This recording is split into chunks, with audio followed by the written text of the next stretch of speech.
You talk about influencers. These are influencers, and they're friends of mine.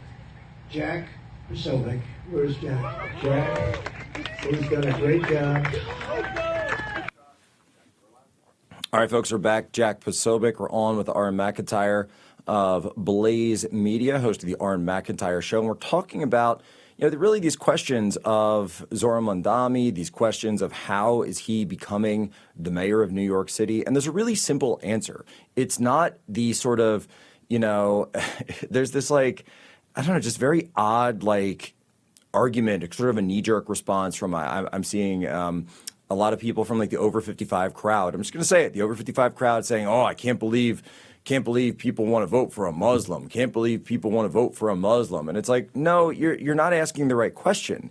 The question is not have the people of New York forgotten 9/11? The question is, are the people of New York who live there today the same as the people who lived there on 9/11? And the answer is simply that they're not. And the idea being that after 9/11, and maybe I'll ask Orrin this, our guest. Orrin, why is it that after the events of 9/11 that for some reason the United States opened its doors wide to the countries like Saudi Arabia and Afghanistan that were associated with it?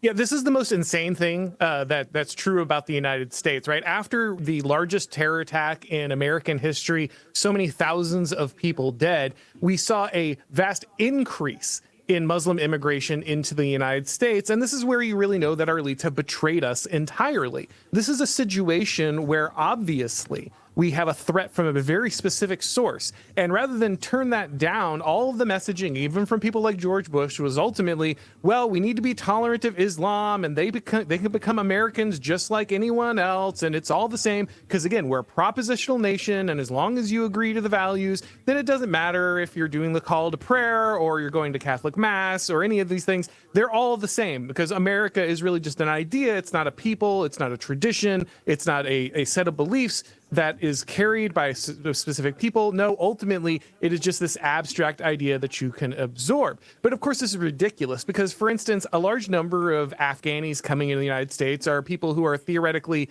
refugees or that helped the United States during these wars. But this would never occur to any other president. Look at Thomas Jefferson, right? He wrote that all men are created equal and endowed by their creator by these inalienable rights. And this is self-evident, right? It's self-evident. But when Thomas Jefferson goes to war with the Barbary pirates, he's not under the impression that if he just brings in all the people who helped him against the Barbary pirates, that they're just going to become Americans. He knew that it was self-evident to a people, to a tradition. It was self-evident to Christians from a certain part of the world who carried a certain understanding of how society should be run. You can't just plug in a bunch of people from Tripoli into this system and expect it to run exactly the same way. Thomas Jefferson penned those words, but he knew that just wasn't the case. So if you're throwing the borders open to a bunch of Muslims after 9/11, assuming that they just walk in and touch the magic dirt and become Americans, you're completely deluding yourself. And that's why you see the voting change in a place like New York.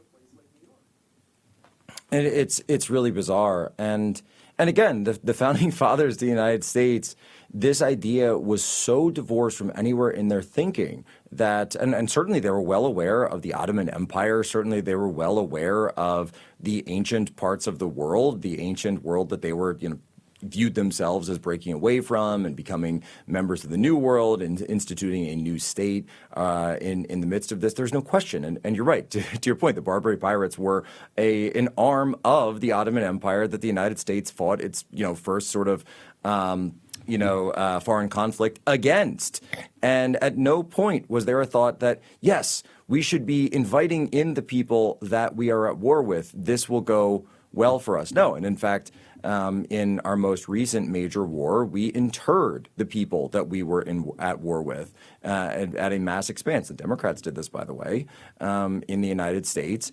And you saw this happen in other countries and of the Allies as well. And so, not to relitigate all of that, but it's just this idea, this very strange idea that somehow you've come to, and you go parts of New York, you go to parts of Northern Virginia, where the Pentagon sits, and it's surrounded by mosques. And you see this everywhere. You see this all over the streets, and it's really nothing.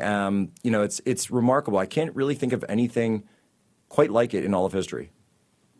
Well, I'm glad you actually brought up FDR's internment, because most people will put up the internment of the Japanese as the example here, right? But don't forget, he also interned Germans, right? Who in Sure many did. ways are thought of as being basically as American as anyone else at this point. It's not just about ethnic minorities who happen to have a different shade of skin. White Europeans were also interned because they were worried that they might ultimately be loyal to a homeland that they had recently left, as opposed to the United States. So the idea that this is purely racial is just not the case. People throughout history have recognized that ultimately when you have large immigrant groups, you have to be aware that unless they're fully assimilated over many, many generations, there could be this issue here, right? And so this is not something that is totally racialized or it only comes from a sector of a particular world. It is throughout American history. If you do not have generations of assimilation, if they have not completely assumed their role in the United States, then that's going to be a problem. Now, the founders knew that Christianity was a big part of what was going to hold the United States together. It was predominantly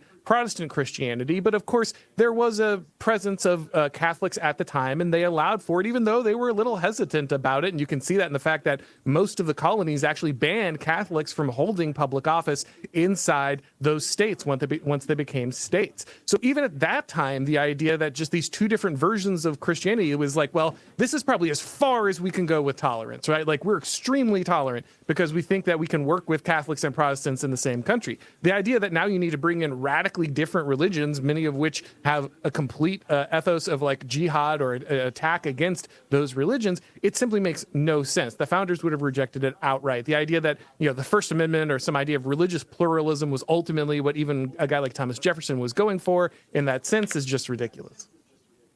No, it's certainly not. And just like all things that the founders wrote, they should be written within the understanding of the time and within the context of the time. Again, if they wanted to attract people from other parts of the world, they certainly knew how to do so. They were well aware of those other areas. They were well aware of those nationalities, those nations, those empires. And no, you don't see these massive entreaties from Jefferson and Washington and Adams to the Ottomans. It's just completely unheard of. By the way, I would be remiss if I did not note that there were Italians also interred during World War II. Certainly not as many as the Japanese or even the Germans, but yes, Italians, Germans, and Japanese were all interned. This was not a racial situation. It was a question of, are we at war or are we not? And in fact, that's the real history that we're talking about here.